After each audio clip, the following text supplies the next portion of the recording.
Nakakaramdam ka na ba na lumaki yung ulo mo? Sige, sasagutin ko yan. Sagot.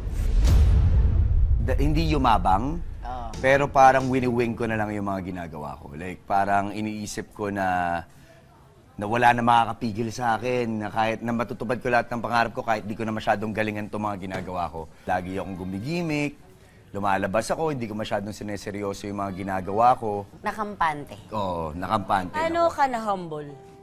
Paano ka nagising? Naranasan ko eh. Nagpa-plateau yung career ko, parang wala nangyayari, umabot sa point na nawalan na ako ng pag-asa, gusto ko na lang sumuko. Paano ka nag-bounce back? Paano ka bumalik?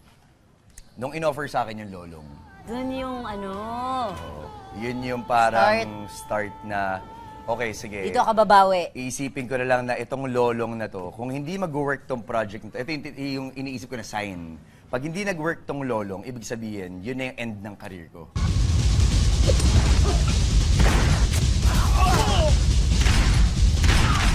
Kahit na mapilay ako, maaksidente ako, ano man mangyari sa akin, hindi ako susuko. Basta ang goal ko is maging successful tong project. Parang ang biggest realization ko dyan, pag hindi talaga para sa atin, hindi talaga para sa atin. Meron dadating na isang bagay o isang proyekto na talagang para sa atin. Sa'yo.